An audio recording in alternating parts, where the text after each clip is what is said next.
Our next panel is the future of responsible business, from ESG to mandatory human rights due diligence. Please welcome our speakers to the stage.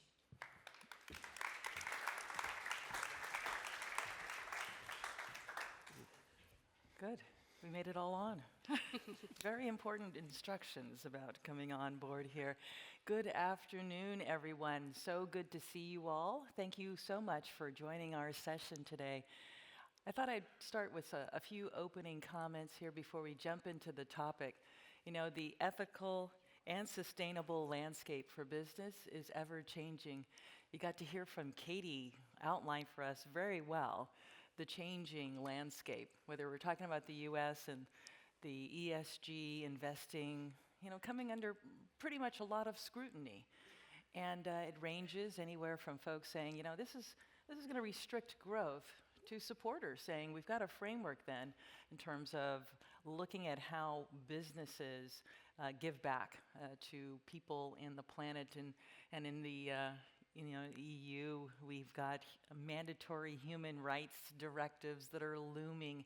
And you can imagine from a corporation, investor, consumer, shareholder perspective, oh, that's a lot of issues to take in. You know, we're very lucky because we've got a great panel here that will be talking about the key challenges and trends that we're experiencing in responsible business, give us a little bit of guidance and interpretation and insights. So I'm absolutely looking forward to it. My name is Laura Clayton McDonald, and I am the president of the corporate segment at Thomson Reuters.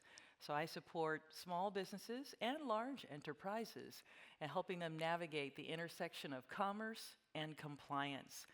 I'm a former lawyer, and I have a certificate in sustainable capitalism and ESG, and I am a member of the advisory committee for the Center for Equality, Gender, and Leadership.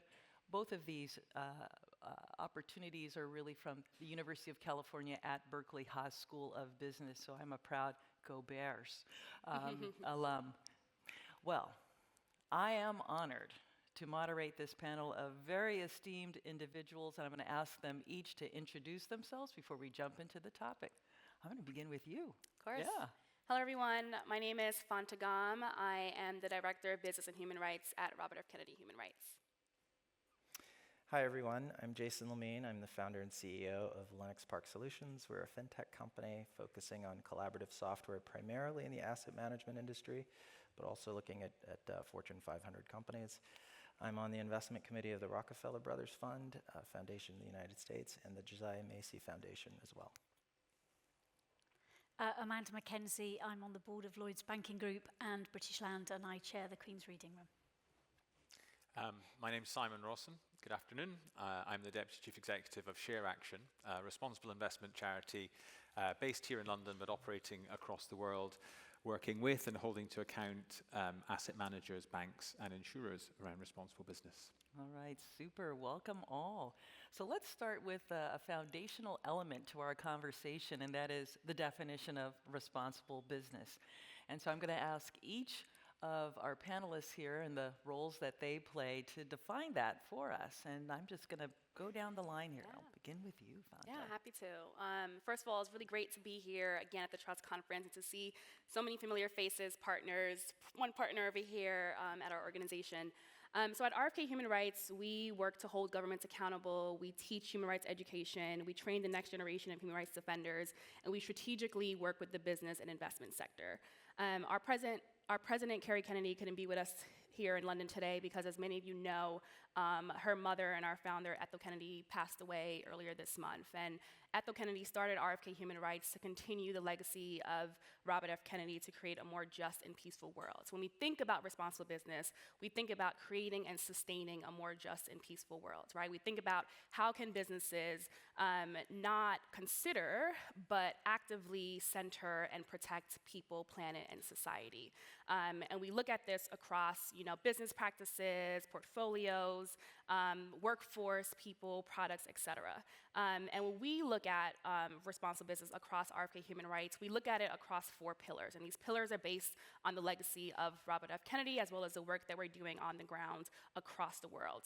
The first is around DEI and access to capital. So we look beyond just DEI and look at access to capital in terms of who's actually managing the investments, right? Who actually has the capital, and what is the makeup of those teams? And we work closely with our partner, Lennox Park Solutions, to also gather data, right? Because we believe that data is important in order to drive responsible business. Our second pillar is focused around workplace dignity and worker rights. So of course, looking at the rights of workers across the global supply chain. We have initiatives such as the Fight for One Fair Wage. I don't know if many of you know, but in the US, tipped workers are paid $2.75 an hour. So we're really fighting to increase that minimum wage. Our third pillar is centered around what we call investments in communities and planets. This is our work around just transition, as well as our work in stopping the financing and growth of mass incarceration. And of course, our last pillar as it relates to responsible business has to do with the ethical development and deployment of technology. So of course, AI, as we've heard throughout this conference, is a big part of responsible business. But when we look at these pillars, we don't only look at them as individual pillars, but the intersection of these pillars, right? So how does AI intersect with the rights of workers? How can AI help to mitigate climate risk? How are we thinking about access to capital, right, from the folks who are trying to develop initiatives to address climate change, et cetera? And it's important for us to be intersectional as we think about responsible business. Terrific, thank you. Sure. I might just keep it simple to the and correlate it to the theme of or at least a theme I've heard over the last 2 days, which is people and planet. If those aren't cornerstones of your business, then you might actually be calling your business an irresponsible business. And someone once told me when we started our company 12 years ago that no matter what business you're in, whether you're building software, you're in the people business, ultimately. And so I think we're now starting to see with a new generation that really does value culture and how included they and their colleagues feel, the people part of that equation. So I also think it's interesting to point out that my background's in investment banking and in investment management, and the very origins of investing is what we would now today call impact investing. But at some point, all investing was about investing in infrastructure, providing roads, bridges, things that had a societal benefit. And somewhere along the way, we've sort of steered clear of that and confused what we mean by fiduciary responsibilities and confused I would say, the horizon that we think about in terms of how to assess profitability. So I would just sort of lean on those two pillars of people and planet, which is fitting for this discussion. Terrific. Thank you. I was going to quickly tell a story, which is when I first joined Aviva, John Lister was the then risk officer, and his father before him had been the chief underwriter. So John Lister literally lived with the decisions his dad had made before him in terms of the assumptions you make about longevity or whatever else. So I always think family businesses are incredible because they genuinely play the long game, they think about what really matters over time, and they make decisions knowing their children are going to inherit them. So I do think responsible business is where people culturally basically go to work thinking that. I think you have to be just on the right side of unreasonable to make it happen. And obviously, a company has to fundamentally have a purpose, and you have to live it in every way, in every day. Thank you. Thank you. The way you describe family businesses makes me think of the concept of stewardship, and that's where Share Action comes in, is a bit like you were saying, Jason, our belief is that the entire investment system has a responsibility for being responsible stewards of our planet, responsible stewards of our society. We have a definition of what we think responsible investment is. Our definition is that it's a transparent approach embedded throughout the investment process that takes the negative and positive impacts on people and planet as seriously as financial risk and return. And as you described, Jason, that's not where we are today. We've got a system, we've got markets that don't have values. We've got an investment chain where the incentives are not aligned. And let's be clear that ultimately the wealth that's being invested ultimately rolls down to the people who have savings and the people who have pensions. And it's not equally shared across the world, but many beneficiaries who have these savings don't want it invested the way that it's being invested and don't want it having the outcomes it's having. So I think stewardship is where a phrase that unites these contributions. You're absolutely right about that. I think about stewardship, and I think about, our company, Thomson Reuters, and of course the Thomson Reuters Foundation, sharing the values and the purpose and forming the way forward in support of customers who are pursuing truth, transparency, and justice. And so we attempt every day to embody that level of stewardship, and it manifests itself through this open forum to have the conversation. And speaking of which, we are under scrutiny. That is ESG, DEI, diversity and inclusion initiatives. They're just really under attack. And I'd love to get the perspective of this panel about what you're seeing in terms of challenges and the trends that are out there. And I think I might have a set of follow-up questions too, but lay it out for us if you could. Yeah, so probably tell from my accent, I'm from the States. And I live in one of the 18 states that has an anti-ESG legislation, and that is Texas.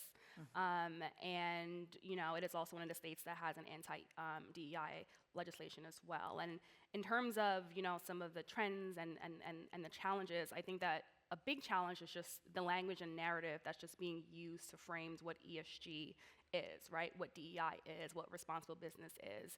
And I think that there needs to be a collective effort, right, to really reframe that narrative to what it is, right? ESG is about mitigating risk, right, so that we can live in a more just and peaceful world. And we need to continue to put that narrative out there, right? The second challenge, I would say, is what I would actually call impact hushing, right? We hear a lot about greenwashing, social washing, but I think impact hushing is even more dangerous, right? And like what I mean by that is companies that are actually doing well, right, are actually not being vocal about it, right? I think back in 2020, we saw a lot of companies be vocal about what was happening, and whether it was performative or not is a whole different conversation, but we're not seeing that anymore, right? And I think that's dangerous, right? Because if a narrative is being framed that's one way, as something negative, we need to be able to see companies actually stand out and be vocal, right, about their impact. And within our network, we're really, privileged to have a network of investors who are vocal about, what they're doing as it relates to responsible business. But even with that, I think that it's important for us to still, one, be able to control that narrative, and two, be able to make sure that we're not impact hushing, because I think that's even more dangerous than some of the greenwashing and social impact washing that we're seeing. That's really interesting. The absence of advocating, the absence of speaking out is even more harmful. It is. And I will add to that as well, because I think that a lot of times we talk about the backlash, but we lose sight of what the good that's happening as well, right? And at RFK, as much as we want to be able to talk about the backlash, because it is important, right, we also want to be able to continue to elevate the work of our partners like Lennox Park Solutions that are continuing to push on data and transparency around DEI, right? We want to be able to push on the work of the Thomson Reuters Foundation, push of the work of Omidyar and other partners of ours, right? So as much as we do want to talk about the backlash, we think that it's equally even more important to talk about what's actually happening, what folks are doing to actually push this work forward. So I think that as much as we're seeing the backlash, I think it's important for us to also center the good that we're seeing as well. I think we're going to have an opportunity to talk about what we can do to be advocates also. So I'm looking forward to that conversation. By the way, I'm asking questions now, but that doesn't stop you all for getting into the app, putting your questions in, because we'll have an opportunity to ask you too. Jason, I'm interested in your thoughts also. I'll buttress what Fanta and Simon have both said. I mean, let's just think of the irony here. You've got the state of Florida that is now routinely being pounded by hurricanes and right on the front lines of the effects of climate change. And they have an anti-ESG legislation. You've got Texas, which I'll quietly say is my home state, but I'll claim New York because I've lived there for 25 years. You've got Texas that has the 5th or 6th largest pension fund in the country, a couple $100 billion, I think $240 billion. The majority of those pensioners, teachers. The majority of those pensioners, women. and the majority of them people of color. And there's an anti-DEI legislative directive in the state. So, I think there's this very, very odd thing happening, but I am optimistic because through this sort of reckoning, it's required people to really gut check why they're doing this. If you are an investor or an allocator and you're derailed and can't withstand the scrutiny of a politician enough to stand up your ESG or DEI initiatives, then you're probably not in it for the right reasons. We have some clients in red states that you would think would be, pulling back, and yet their perspective has always been that these ESG factors, including DEI factors, are part of their risk management. And so they are prepared to defend and have defended why they are tracking this information and why accountability measures are important. So I think if you were approaching this in the right way, then you didn't wake up the day after the Supreme Court struck down the affirmative action directive at universities. You didn't wake up after the Fearless Fund got sued for investing in black women, and all of a sudden have a different idea about what diversity and inclusion adds. You didn't wake up the next day thinking that we'd solved the climate crisis. You leaned in. And I think we've seen a lot of the clients that were always serious about this, maybe even double down. So I think there is optimism in that there is a realization that we have to be able to stand behind why we're doing this. And I think that's always a better approach. I'd rather sort of be unencumbered by the folks that come into the space and kind of kick up dust and create noise, and really folks that want to do something. Yeah, terrific. About the why, I was going to ask you, Amanda, about the fact that you chair the Responsible Business Committee for Lloyd's Banking Group, and really interested in sort of your perspective around the challenges and trends sort of with that role. Yes, I want to say it terrifies me. It doesn't actually terrify me at all. Right. But it's an immense privilege, a huge responsibility, because you... So the point I was going to make actually to the things that we were just talking about is the thing that makes one's job either easier or harder, depending on which of that equivalent committee you're chairing in whichever board, is the role of the leadership and the board. Because frankly, if the CEO gets this stuff and wants to make it happen, that creates the environment into which so much good can happen, and it makes it a lot easier.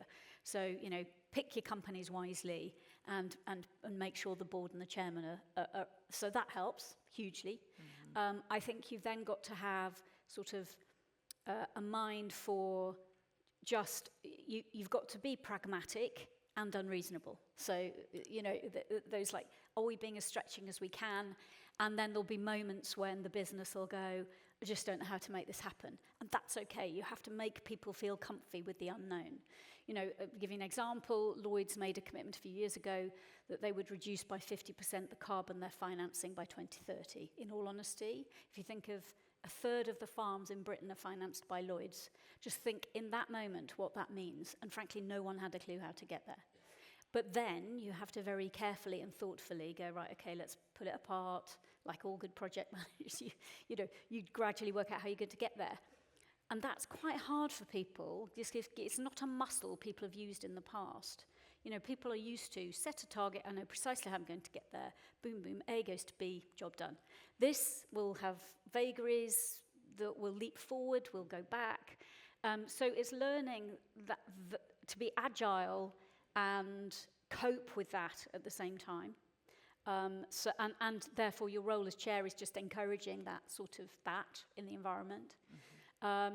And then of course there are moments when a target might look like it's got to be met and there's not a good reason why it's not going to be met, so you have to be a bit tough on it. But as I say, it absolutely comes back to the nature of the leadership and how wholehearted people want to be in the first place. Nature of the leadership, the culture that's created, that environment of pushing. Okay, good. I want to build off of what Jason and Fanta said about the US, and clearly you're far better placed to sort of comment on the reality of the backlash as it exists in in the US, I'd say that whatever the reality, we're witnessing a chilling effect across capital markets in terms of that stewardship that I was talking about. I mean, it's one proxy, and not necessarily a great proxy, but we look at the votes that asset managers cast at critical environmental and social resolutions on listed companies across the world every year. And you would hope that, and then these issues are complex, they're not binary, but you would hope that the higher the votes in favor of these proposals, the stronger the stewardship from these financial firms. And the data show that support, particularly from US managers, is diving off a cliff edge. I think it was 2 years ago that US managers were supporting about 40%, and I think last year it was about 15%. And this proxy season that's just passed, it will go even further low. The big managers, the big BlackRock, Vanguard, State Street, are almost competing now to show that they're not voting in favor of any of these resolutions. That's just crazy. and yet, what I wanted to say is that in contrast, in Europe, that number's going up. And so it started at 80% and is now at 90%. And so there's a real polarization going on across the Atlantic. And I also want to celebrate that we've got a great beachhead, if you want to call it, of regulation in Europe.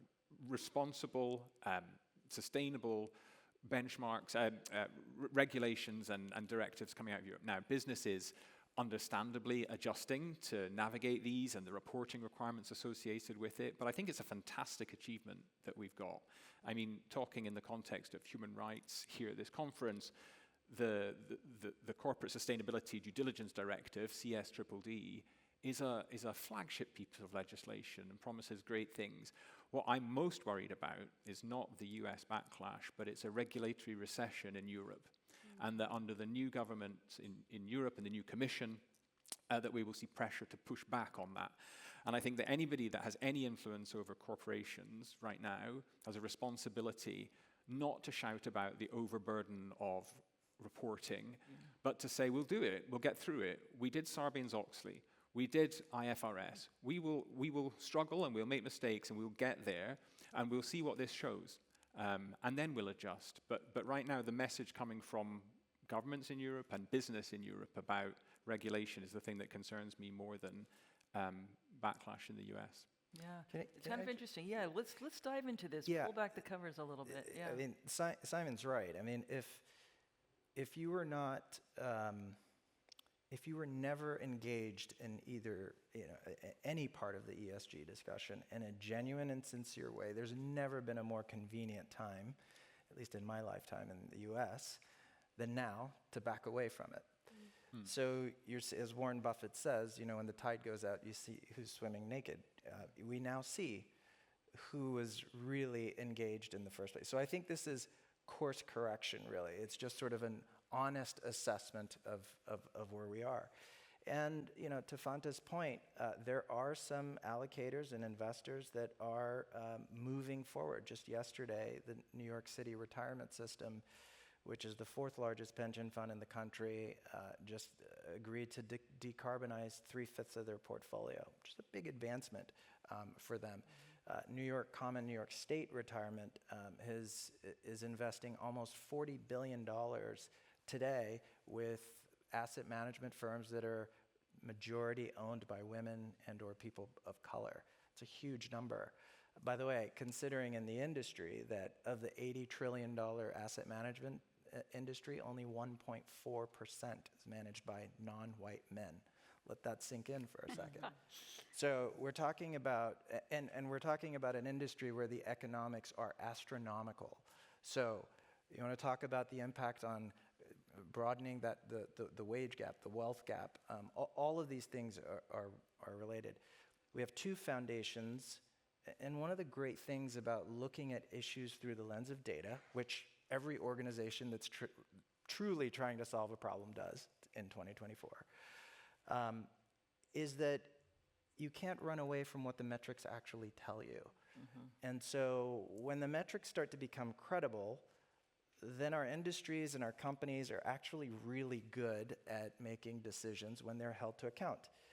And so we've had 2 foundation clients of ours who have looked up and gone, we're $3.5 billion in assets under management. We used to have $200 million for our impact investing over here, and the rest was our sort of serious investing. And after a while, they looked up and went, well, all of it has an impact. It's just whether we want to measure it or not. But every time we allocate capital and deploy capital, it's having an impact. And so they have just now converted their entire corpus to being impact or mission driven.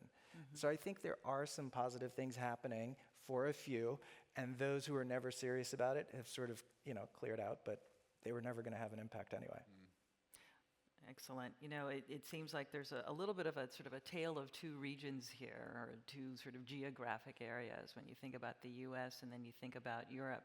And I wanted to poke on this one a little bit more. How did we get here? Because there was a sense of optimism a few years ago with respect to ESG, but the tide turned. How? Why? What's the root cause there? And then I have a question for you also, which is, what can we do to sort of not go through this cycle? Is it a cycle that we're going through? And what particular elements of responsible business are more impacted than others? How do corporations then sort of be steadfast in what they need to do? So it's a combination of let's do some root cause analysis, and then let's think about how we can make sure that we don't let the backlash sort of take over. Yeah. What are your thoughts? Anybody can jump in on this one. Yeah. It's a brilliant question. I have no idea, if I'm honest. Isn't it? It's just, but it feels like but it what just I'm sitting happened. here thinking is, let there not be some contagion effect. now. So let's Exactly, grab yeah. that moment and fight that back. So I don't know, but clearly when anything like that happens, there's usually either a lack of leadership, a lack of courage, people fearful around. Usually fear is at the heart of why people don't do that. And also I think actually a world which isn't coping with nuance very well at the moment. Everything has to be right, wrong, this, that, and often that there is the subtlety is where the kind of the better way may lie. So I don't know, but that was a starter for 6 as opposed to 10. I mean, I think books have and will be written about the rise and fall of so-called ESG. A bit like Jason said earlier, I'm not particularly upset that ESG's been given a good shake, because honestly, ESG covered up a whole raft of nonsense in terms of what people said they were doing but weren't. This thing, ESG, became very commercially attractive and attracted a lot of people who were doing it for all the sorts of wrong reasons and probably with not an awful lot of real-world impact. This thing called ESG, had to survive some of the biggest disruptions we've had in our economy in recent memory, in terms of wars, in terms of disruptions to energy supplies, in terms of pandemics, and that has really shaken up people's commitment to the long term, which, another way of looking at this, as has been said, is stewardship for the long term. So we are where we are. I like the fact it's given us an opportunity to have an honest conversation about what we value and how we get there. One thing that worries me a little bit, and maybe US colleagues on the panel will reassure me, is that my peer organizations in the US seem to think that the solution lies a lot in making the financial case for what we might want to do. So-called single financial materiality, start throwing jargon in there, but this idea that you don't need to do this through morals, you don't need to do this through valuing something, valuing externalities, there's just a good, hard, cold business case for this. That's nonsense. The whole incentives in the system, the time frames that people are incentivized around, do not lend themselves to tackling the climate crisis and the social inequality crisis that are systemic crises that we will all pay for in the long run. So I worry slightly that we're heading a little bit down, retrenching to a narrow view of single financial materiality and pretending that that's going to be the solution, because I think that's why we started this journey in the first place. I forgot your question was.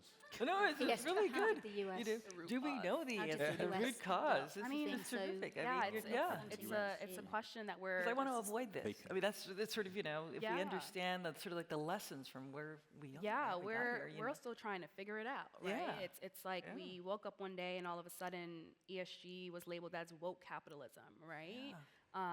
And once again, just spin to something completely negative. And I think a lot of it is the misinformation, right, about what ESG is not, right? And I think that when you have, to the point about leaders, when you have leaders that are spewing these dangerous narratives about what ESG is, about what DEI is, people take that and they run with it, right? And I think, well, I know there was a period of time where there still is that dangerous narrative that people are running with, right?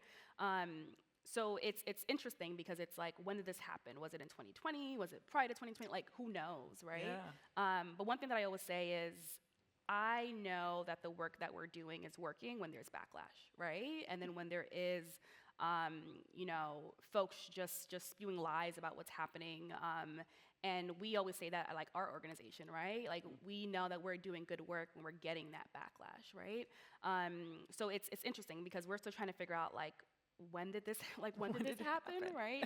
And I think that we can point to so many instances of like when and why and how. And it's challenging because I think that in order to address the backlash, we kind of have to get to what that root cause is. I will say, to your point, I guess a positive of the backlash is that people are questioning ESG, right? People are questioning, for example, what do we mean by the S in ESG, right? What does that actually mean, right? We need more data, we need more transparency, right? Consumers are asking for more data, right? Investors are asking for more data. So I think that the backlash is horrible, and I think that it's taking us several years back, but I think, to your point, it's like also raising important questions, right, that are important for us, the practitioners, to also take into consideration when it comes to advancing ESG and other elements of responsible business. Well, this leads to the next question, and it's really about... Before you move on, yes, I of just, course, sorry, Amanda. I just had a very flippant thought. Okay. Which is, I do think the tyranny of initials. So I think the minute something becomes a 3-letter acronym, it's kind of the kiss of death, right? Because everyone has a program for it or something for it, everyone piles in, and actually if you just stuck to responsible business all along, you knew what you were saying. I know it's flippant, but I actually kind of think there might be That something is, there. I like that. Can I just offer maybe one to your question of how did we get here? It seems to me that we've gotten, and when I say we, I mean industry's gotten so good at saying, hold me accountable or judge me based on my intentions, not the outcomes.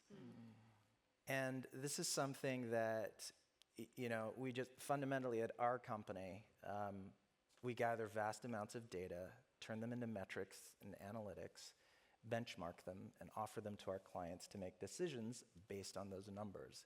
And those metrics are the area where we've made the most progress is around diversity, equity, and inclusion. And it's very funny to watch how the largest market participants show up and go, well, we took a table at the 100 Women in Finance Gala, and we had 10 people, and we have a mentor-mentee program, and we have, look at these interns that we got. And we sort of create products that reflect what our nearly $4 trillion in asset-owning clients want. And our posture is terrific. If that table at that gala helped you recruit, retain, promote, and compensate women fairly, we will see it in the outcomes, and your score will reflect that.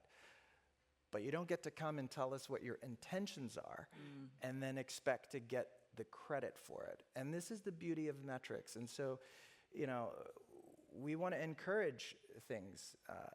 We don't have enough data for me to stand up here, and my team would kill me to say something that was not statistically significant, but I can tell you what the correlation that we're not finding in our data is that the effort, the headlines, the DEI policies, the DEI officers, all of these things correlate to a more diverse organization. I can tell you we're not finding that.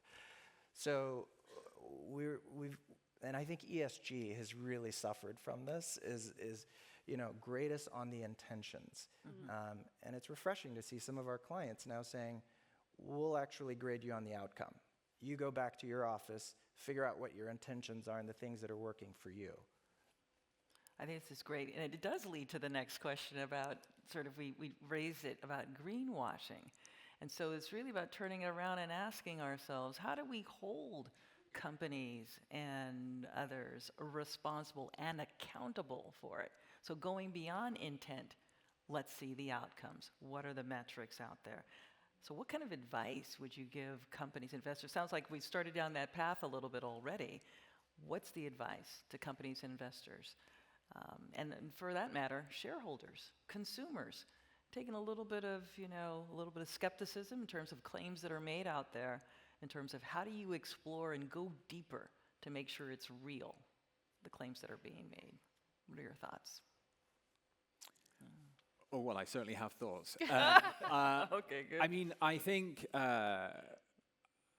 it's another sign of success of the so-called backlash, or wherever we are in responsible investing, that regulators in the US, in Australia, in the UK, in Germany have been identifying and challenging greenwashing when they've seen it from financial firms or from companies in the real economy.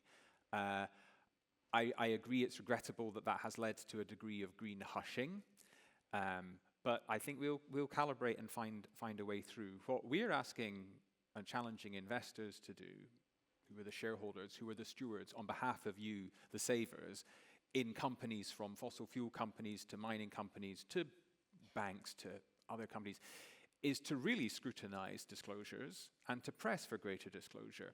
Take climate transition planning, for example. We've long gone through the net zero commitment, and bold as they were and important as they were to build momentum, to Amanda's point, sometimes you don't know how you're going to get there, but a strong leader will make the commitment and bring the organization in behind to get there. Fully respect that. We're at a point in time in the climate crisis that we need credible plans, not just big targets. And what we still see from corporations, high-emitting firms, is that their transition plans, as they disclose them, are not credible insofar as they are not backed up with CapEx plans. They don't have short, medium, and long-term strategies to deliver on their targets. And worse, the asset managers who invest on our behalf are not holding them to account for it. They're not asking for that information. They're quite happily, these are material financial risks. To slightly contradict what I said earlier about this not being about enterprise level risks. They're material risks. So for us, there is still a huge amount of more information that investors can and should want from companies. And I've just talked about the climate transition. That's just one example, but there are many other topics on that too. So I'd say the answer to greenwashing is greater disclosure. Greater disclosure. Mm-hmm. Yeah. I think Amanda nailed a critical one, leadership. It has to start from the top. But then the directives have to be very clear, not ambiguous, and they've got to be rooted in truth. Again, just one example, it's just an arena that I know very well, but in the US, around the subject of diversity, you can set these lofty goals, but if they aren't rooted in fact or truth, if they don't acknowledge the ugly reality of what the industry looks like, then it's easy for the major stakeholders to come in with skepticism and toss it out. You know, if you go bang on the table and say, we need more women founded and led asset management firms in distressed debt investing, good luck. The pipeline today isn't there. Now, that doesn't mean there aren't things to work on the pipeline. But what we do sometimes when we come out with these broad sweeping goals that aren't realistic is people get them and go, well, this isn't serious. Mm-hmm. And there's a lot of room to hide, you know? So I think leadership, I think knowing the exact questions to ask and what to demand, and I think, of course, transparency and reporting. Nothing is getting managed if it isn't being measured.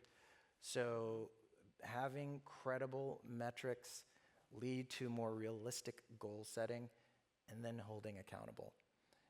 But industries and business leaders are actually pretty good at the accountability part or meeting the accountability part if there are consequences. There's a great panel yesterday that talked about what are the consequences, and there are none. You know, if you've got CalPERS and CalSTRS, the two largest pension funds in the country, to collectively control $750 billion in assets under management, if they don't demand from their asset management firms with consequences to say, you either decarbonize, give us a plan for decarbonizing, we're going to measure you based on what that progress looks like, add more women and people of color and other underrepresented groups. By the way, the spectrum of how folks are identifying as diverse is only broadening. So if you aren't building an inclusive organization, I think leaders have to ask, what's at stake for this organization? And it's not just about women and people of color. I mean, if there's one thing to take away from the George Floyd protests in the US, if we remember that, it wasn't just black people. I mean, there were protests here in London, Paris, Tokyo. Everybody was out rejecting discrimination. And that's, I think, what the pipeline is going to be. So without my Lenox Park hat on, when I'm in board meetings for the organizations where I have a governance and oversight responsibility, I keep asking, what's at stake for this organization for the next 10 years if we don't get this right? And are we going to be able to acquire the best talent? And I think that puts us at a disadvantage. Yeah, I 100% agree with the whole idea of like consequences, and we're seeing that with the investors that we work with, right? It's like, if you are not going to provide X disclosures, if you're not gonna, divest from fossil fuels, the consequence is like we're pulling out, right? And I think that we need to see more of that. I think what's also important, like transparency, consequences, leadership, is also engagement, and that's an approach that we take, right? So we have a network of over 300 investors who control close to $7 trillion in AUM, and we take an engagement approach, right? We're well aware that many of these investors are causing harm, right, in our communities, to people, to planet. But we believe that in order to create that change, to hold them accountable, we have to engage with them, right? And we do that whether it's through mobilizing these investors as it relates to these core issues, whether it's convening these investors and engaging with them to hold them accountable, whether it's educating these investors in order to engage with them to hold them accountable. We believe that that engagement is important, right? And then to your point, like you mentioned, like consumers and other folks, it has to be this like multi-stakeholder approach, right? And it has to be consumers demanding accountability. It has to be investors. It has to be the nonprofits and the other organizations that are demanding accountability, but also being willing to engage with these businesses as well. And we've seen it, right? We've seen that, as much as some investors might say that they were unaware of their abuses or whatever the case may be, sure, right? But that's why we're here, right? We are here to make you aware of it, but we're also here to engage with you on these core issues, whether it's engagement in a way where we're bringing indigenous populations, right, who are impacted by climate change to the room with these investors, right? Whether we are bringing tip workers who are only making $2.75 an hour to the room to have these conversations, we believe that to hold them accountable, we also have to be able to engage with them as well. Okay, good. When I hear us all sort of chat about this, it's really about you have to sort of lean in and become informed and become aware and act on it. You have that power within you, consumers, shareholders, et cetera. Is there anything that's holding folks back from doing it? It seems pretty straightforward to do, but we don't see a lot of that. But I might say, then I think the next question is, so if it isn't happening, so if you have an understanding of what is at stake, if it's not happening, why? Why is that not happening? Yeah. I was just, and I do think that we are all getting used to, there are trade-offs that we've just not had to even imagine before. And you could argue, well, there are no trade-offs in the climate crisis, or the trade-off is pretty writ large, and there isn't a trade-off. But just coming back to my farming analogy of earlier, it was not an analogy.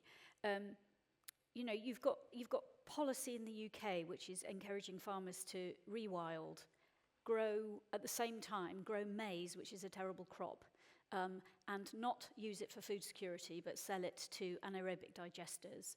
At the same time, you're subsidizing farmers not to have dairy. You've got energy prices going up. It's like you're a mid-sized farmer. How the chickens, no pun, do you cope with that? How do you make sense of it? And so I think it's for big companies that have, be it the banks or any of the service companies, how can you help your supply chain with all of that? But it's really understanding, and the inertia probably comes from total fear, not knowing where to start, feeling like the biggest mountain they've ever seen. So I think the world does always fall into the laggards, the people that sadly crafted some of that legislation in the US, which makes me shiver every time I kind of even have to think about it. So you've got those. You've got the people that are the fantastic foresighted leaders who are out there championing for it and willing to be just the right side of unreasonable. And then you've got the bunch in the middle. And I think that if we can at least shift some of the bunch in the middle a little bit up towards the converted, that might help. But it'll have to be about what do they not know? How can we help them know it? And how can we help with that trade-off? Yeah. It's hard. It's very hard. You don't walk in on Monday morning, hop into the conference room, bang up a PowerPoint, and solve your inclusion problem. The magnitude of the solutions will replicate the magnitude of the problem, and it is a big problem. We have structures that have systematically and effectively excluded so many folks from participating in industry that to think that you can walk in, write a policy, hire a DEI officer or a sustainability officer, and solve it on Monday is unrealistic. So I think it's hard. You have to sort of be prepared. If you'll indulge me for 2 seconds, I'll just, Antonio told me this is a safe space, so I'll just share. We create metrics at our company that measure how impactful your organization is with respect to diversity, racial, gender, the intersectionality of all those things at a very, very granular level. And when we started our company, we built a board that was largely based on my network from Wall Street. And we made our first few hires, and then all of a sudden, before you know, you've hired some folks. And we've always been very racially diverse. And so when we came out with our metrics, we, of course, eat our own cooking. We measured ourselves. And I looked up and had to have our whole team rerun the numbers 9,000 times because while we were in the top, I think we were in the 92nd percentile across a couple thousand organizations with racial diversity, we were in the 33rd percentile with gender. And that's what happens when you just sort of let things unfold in an industry that needs intentionality. And it took us 4 years to deconstruct and dismantle everything our organization thought we knew about recruiting. I almost shed a tear today early on a panel where I can't remember who it was. I think it was a woman from UNESCO talked about the way job descriptions are written. And we just didn't realize how unintentionally we were excluding women. We hire engineers primarily. And the language we were using, and the fact that we listed 20 things that we wanted the superstar person to do, and she said it perfectly. Men look at the 20 bullet points and they're like, I can do 7, but I'm good on the other 13. Close enough, right? And women look at the 20 and can do 18 and not 2 and don't apply. Yeah. And so we had to sort of dismantle everything we thought we knew about recruiting. Now we have a policy that there can be no more than 4 or 5 mandatory requirements. Put the onus on my hiring managers. They have to now work for 3 weeks instead of coming up with a bullet point that's a wish list. But we have more women at our company now than men. We have more female engineers, women of color, that are engineers than men. So, but that took 4 years of deconstructing everything we knew. So it's hard. That's the first thing. But get ready for it because it's a big problem. It is hard. Isn't that great? What a terrific story. Absolutely. So looks like we've got a few minutes here to go, so we're going to get close to, I've got a series of questions here. that are coming from the audience, so I'm going to pose those to you. But I have just a couple more here, and this is for everybody, sort of the future of responsible business, where it's headed. If you had to sort of make one sort of prediction for us, what would you say? Ooh, one prediction. I have like 20. Oh, 20? No, honestly, going back to Jason's point earlier, I'm optimistic, right? And I'm optimistic that this recalibration is happening, right? And this recalibration is allowing even myself in this work to really think about, what do we mean when we talk about ESG? What do we mean when we talk about DEI? Are we centering stories? Are we using data, et cetera? So I think that it's allowing businesses to really rethink as well, right? So I am optimistic about what's happening, right? And I do think that we're heading in the right path when it comes to responsible business. And if in a year I'm wrong, right, I'll be right back on the stage, like advocating for it, right? Because that's exactly what we need to do. Because change is hard, change is rough, right? But I am optimistic that we can head in the right direction, right, with the data, with the transparency, with the disclosure, with the engagement. So hopefully we're like moving in the right direction. All right, terrific. Optimism. Same, and I think it's just going to be a function of again, that one cornerstone, people. In the end, I think that people want to be part of organizations that are mindful about the planet and are inclusive of everybody that's in their network. And I don't want to underestimate what's happening with our demographics. Mm-hmm. The ways that people are feeling more comfortable identifying as an other. It's changing. And so it's going to go beyond gender, it's going to go beyond race, it's going to expand categories like gender, already has. So, everybody is feeling like they could identify as an other, and that's going to require organizations to be inclusive for everyone. So I think, by the way, McKinsey put out an incredible report a few months ago about linking when your staff and your executive management team and your boards become more diverse. They actually care about climate and environment-related issues just as much. So again, there's a ripple effect here that I think is going to be, pretty powerful. So I'm optimistic. All right, optimism, people. I don't imagine we couldn't all be optimistic. No pressure. But I think there will be a generational effect. So I think there's no question of it. People won't kind of tolerate it, hopefully, anymore. But there's no question the world is a very unstable place. And that, sadly, will drive short-termism because kind of you've got huge populations moving around the world, etc. And that will drive a degree of selfishness. And I say that's a clumsy word, really. So I think through that, though, longer term, 20 years maybe, then I think that generational effect will really come good. All right, terrific. Yeah, I don't want to say I'm not optimistic, but I also want to acknowledge the sort of the bubble that we exist within and the reality of what's been discussed over the conference, a hugely polarized political context of misinformation, disinformation. So I think the challenge is big. For me, the hope lies in citizen voice and connecting that to capital and acknowledging again that capital is not equally distributed, but many people do have wealth, savings, which they could use to influence change. And some of the greatest hope I have seen is in progressive pension funds engaging with their beneficiaries and using that to inform how they allocate as asset owners and hold managers to account. So I have hope, but I think there are some significant shifts in the way we operate today that need to happen in order to deliver on this. I believe the system can be reformed, but we've got work to do. Terrific. All right. Some questions from the audience here. It's interesting to go through the panel, and we did not use two initials here. We talked about this, AI. There's a question regarding that. Where does AI sort of play a role? We almost got through it. We're almost there. Any thoughts? Any thoughts? The role of AI in responsible business.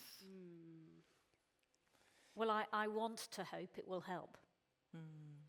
Because if you make an assumption that it's extremely good at either spotting patterns, spotting anomalies, and using scale to come up with solutions, then you have to hope it should ultimately drive, or could drive, this agenda. Equally, there's a dark side to everything, and so you always have to be thinking about that as well. But I would hope that the very fundamentals of it can help this subject. Okay, good. And I guess I'd argue, like any disruption, any transition, with the right governance and the right leadership, it can be a force for good, right? I mean, there are so many ways, which I'm sure have been discussed at this conference, that it can be a force for bad, or challenges that it can present. But I think with the right governance, with the right approach, and we are talking to investors, asking how they're holding their investee companies to account for their use of AI. I'm sure has been discussed at this conference. It can introduce bias. It can introduce risk in the way that you're using it in any business. But if, as a steward of capital, you need to be talking to the boards of those companies and asking how they're governing the use of AI in their business. Good, great. We have another question here, and this is about measuring impact. We talked about it goes beyond intent. It's about measuring that impact and the outcomes. But sometimes the measurements appear to be selective. So how do we ensure that there's a sort of comprehensive view so we see all that there needs to be able to see so we can manage this? So maybe a little bit on the metrics and how we should be looking at that. Standardization is just critical. I mean, and this is where I think that industries and stakeholders can do a much better job of coalescing around standards. And if we go back and look at some of the failings of the sort of ESG movement, is that we failed to standardize early. And then you get to a point where there's so much skepticism that it's very, very hard to then come in with credible metrics and standards. We've tried very hard within the diversity arena to make sure that we are pushing a standard that reflects what our clients want and what's relatively, we don't want to make reporting so onerous that you don't get people to give the information. And so we've struck this balance where, again, we've got 4 trillion of asset owners using a standardized metric. A third of the top 25 pension funds in the US are clients, and they're driving, that will actually create a little bit of a standard. But none of them get exactly what they want. They get something that is generally accepted, and they have to be comfortable with that. Not all of them are. The clients that we do lose, sometimes they get the diagnosis and they look at their portfolio and go, we don't like that. And so, so you have to sort of be willing to accept a standard. And I think that's it's fundamental to the beginning of this. All right. Well, we're going to leave it at that. We're out of time. And so I'd like to thank our panelists. Thank you so much for sharing your insights with us. Well done. Thank the audience for wonderful questions. I'm sorry we weren't able to get to all of them, but I especially would like to thank our TR Foundation leader and the whole team here for allowing us to have this forum, to have a little bit of uncomfortable conversations, but placing sort of a responsibility on us all in terms of being able to show responsible business. So I see our next panel is up for this, and thank you again, folks. Thank you.